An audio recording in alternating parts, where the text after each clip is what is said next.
Well, let's catch up with our co-commentator. He did a brilliant job at Stade de France. He's a busy man. He's whirling around, working for Supersport and providing wonderful cutting analysis for us here on SENZ. And we've pinned him down. I won't go too long into his journey on the train yesterday. It sounds like it was an absolute shocker. We're just thrilled to have Justin Marshall with us. How you doing, mate? Bonjour. Bonjour, and it's great to be on the show, and equally it's really interesting to be here in France and watch the dynamic of the Rugby World Cup unfold before your very eyes. Not only the rugby but the logistics of the whole tournament. It's been pretty entertaining already. It has.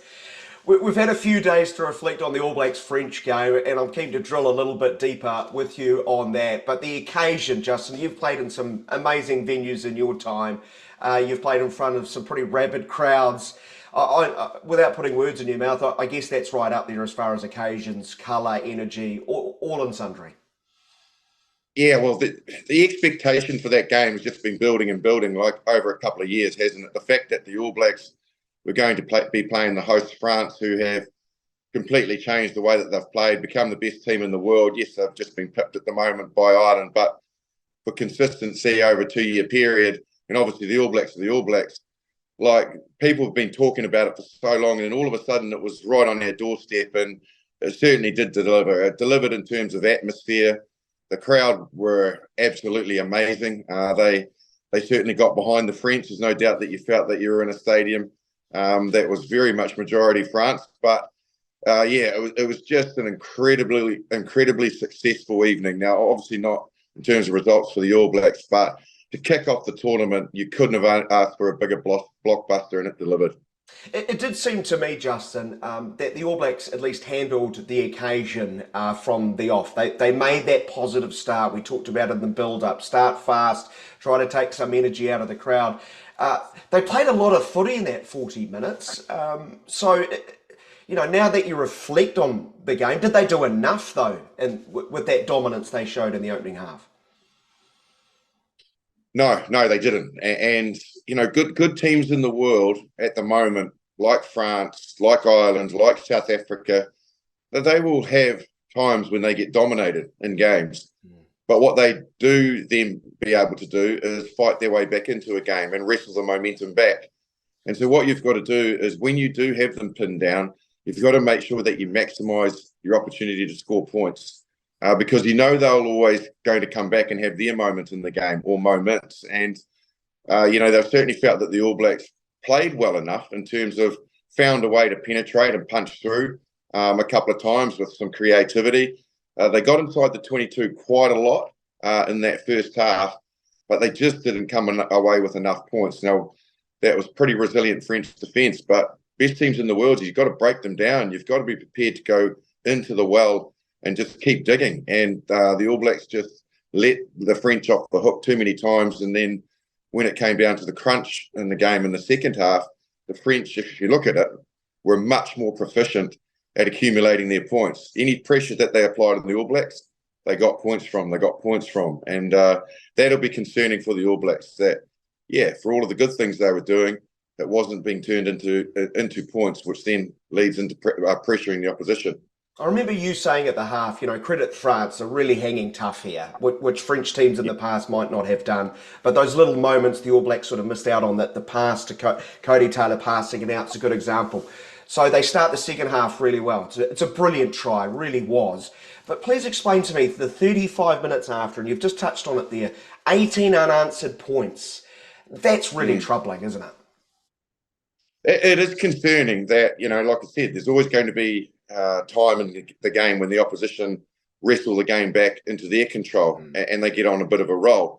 And I thought to a degree that the All Blacks, yes, still looked pretty good in the second half, but when it came down to those little micro parts of the game, around the breakdown, around contact area, they just started to lose the superiority that they had in the first half.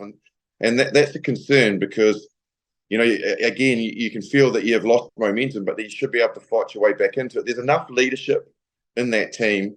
And they also had the 20-minute water break, where just after Will Jordan had been sent to the bin, where they would have galvanised. They would have said, righto, how are we going to macro manage these 10 minutes? And I thought, well, it couldn't have come at a better time because France were on a real roll at that stage. So the messaging's got to come down from upstairs, coaching box. Senior players have got to get around, and it's right. Okay, how do we control the next 10 minutes? Because this game could be taken away from us, and they didn't. They did the opposite. They got their hands on the ball, they kicked it away, and I think they made about 3 contact errors. A couple of times when they actually had possession, went for a miracle offload.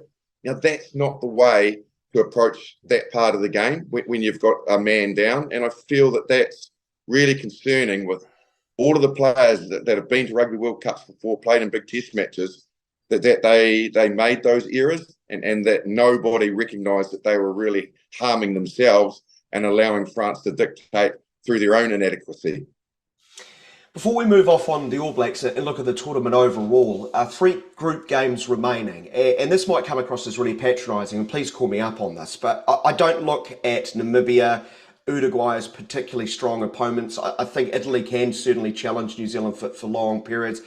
Is it a worry, those 3 games leading into a quarter-final, that they might not be as well prepared as I would like? You're the man who's been through tournaments. Can they be helpful? Yeah, that was my concern about this pool, and that's why I felt that absolutely Ian Foster needed to name his strongest side against South Africa at Twickenham. Obviously getting the result would have helped, and then go to France with pretty much the same side, send a statement to the tournament, and then obviously they've got real momentum. They've beaten 2 of the best teams in the world. They've got three games that they should be expected to win, and win comfortably. But they know that they can get the job done against the best teams in the world, hit a quarterfinal with a bit of momentum, having those results, in the bag. Well, that didn't happen. And so now they've got to find their way through this pool and somehow find some rhythm, because they come to knockout the very next game against South Africa or Ireland.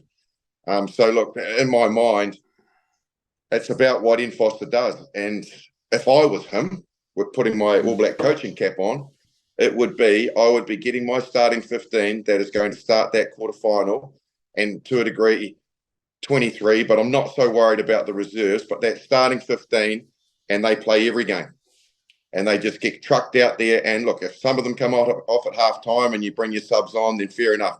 You can do your rotation or give players games off the bench and just inject them in all 3 games. And he could use the whole squad from the bench, but the starting 15, he has to make a statement with that starting 15. Let them play 3 games together on the bounce, go through a bit of adversity, get some momentum, get some confidence, so that when they hit that quarterfinal, they're firing. And that is my philosophy in it, because the games that they've got are too weak, and the teams that they are going to be coming up against in that quarterfinals have got much, much tougher challenges where they're going to be really hardened. Let's move off. Your overall impressions of the first group of games. What stood out for you? Whether it's trends, individual performances, team performances, what's really sort of jumping out to you? There was plenty of entertainment, no doubt about it. I think it was an incredibly fascinating opening round to the Rugby World Cup here in France, and I'm sure people have absolutely loved it. I certainly did. So the tournament's got away to a flyer. The one thing that I've felt was really evident during the course of the weekend was the good defensive teams in the world prospered. Yeah. Now, England defensively incredibly frustrated Argentina, forced them into mistakes that they don't usually make, didn't allow them into the game, and just did a number on them defensively. Equally, obviously France are a good defensive side. South Africa did the same against Scotland, just put them under pressure. So the defensive sides that are very good in the world, they were really had real benefit because and also equally because of the conditions. So the slippery ball, you've got to take that extra half a second just to regroup. Those sides, they went really well. Those sentiments echoed by Geordie Barrett, who we heard from this week, talking about the ball was only in play 27 minutes against France, and they want it in play more. Well, that makes sense, right? That suits the way New Zealand want to play. But he also talked about teams without the ball really prospered, defensively. Yeah. The heat, the sweat make it really hard to keep hold of possession. So it's going to be a real element of adjustment, right? And if you can do what South Africa do, which is seemingly, they had Scotland's playbook, didn't they? Scotland tried everything, but couldn't get it at their own end. I'm sure your Super Sport colleagues are feeling rather bullish about life right now. Yeah, they are. They did a real number on Finn and Russell as well. Yeah.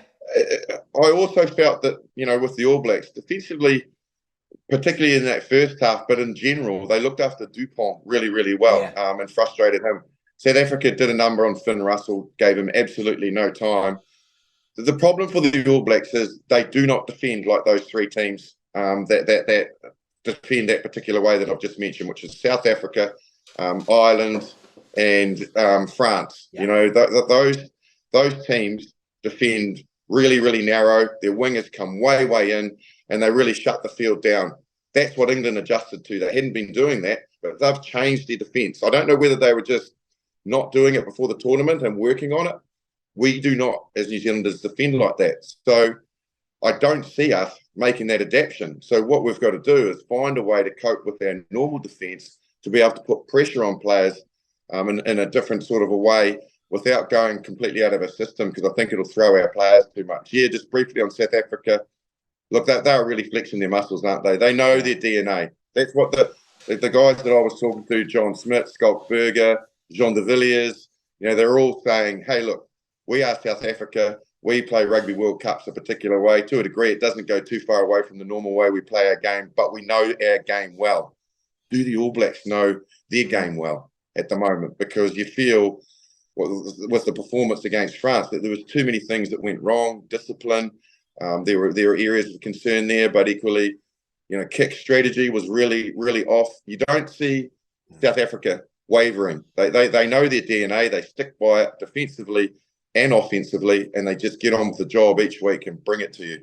Yeah, and they can wait you out too. They can wait for space because they have people who hurt you. You look at Williams coming off the bench, nearly scoring one of the most extraordinary tries you'll ever see in your life if he doesn't get ankle tapped. Colby, brilliant one-on-one. They are very, very well balanced. Use the D word there, Justin. And I've gone completely. I've gone completely. Discipline. That's the D word. There's plenty of other D words that we could use, but we don't want to. It's a family show, mate. Exactly. We'll wrap it up with this. I personally feared that it would be a little bit whistle happy and that the referees would be all over it. The TMO especially. I think the TMOs have actually sort of, taken a little bit of a step back. But overall, the discipline, the refereeing, your overall feelings on that? Yeah, I was really impressed with Jaco Piper. I thought he did a good job in the All Blacks game, which was the only live game I saw for the weekend. So, seeing it live, I felt that he controlled it really well. There was some controversy in that game where the French crowd thought that they were seeing things, but quite clearly TV evidence showed differently. So I thought they officiated that really well. I equally thought that Angus Gardner did a brilliant job in the game that he refereed, and as did Ben O'Keefe. I thought the referees did a great job at trying to let the game flow at the weekend. Obviously, they were difficult conditions, so we didn't have massive continuity in all of the games, as you've mentioned, off the back of what Geordie Barrett said. I think, in general, the ball wouldn't have been in play more than 30 minutes in most games, apart from the ones that blew out like the Ireland one. But there were some discipline issues. Obviously, Will Jordan was one. We had the incident with Curry in the England game, and then Jesse Creel as well. People said that there was something wrong there, but quite clearly there wasn't. And the thing that's probably the most disappointing is that they did get the Curry one wrong. And, you don't want the TMO getting those wrong when you've got that review system. The review system is there to have a really good look at things and make sure that you're not upgrading a yellow card that is just a yellow to a red unnecessarily, and you've got the time to look at the footage, and the footage quite clearly showed that there was lots of mitigation. So I think, it does show you, the reason I wanted to mention it is, even though all of the protocols are in place and the system is there, if you slightly get it wrong and find yourself in that review system, you could still have that anomaly and that inconsistency of finding yourself with a red card. So my warning would be careful. Be very, very careful, like when you're getting on a train. out of Marseille, my friend. Justin, great to see you, my friend. Thanks so much for dropping by midweek. We can't wait to have you again Friday night, of course, in France, Saturday morning. See you at Stade de Toulouse. Appreciate your time, my man. Thanks, Daniel. Look forward to a real pleasure having me on the show. SENZ. It's Kiwi for Sport.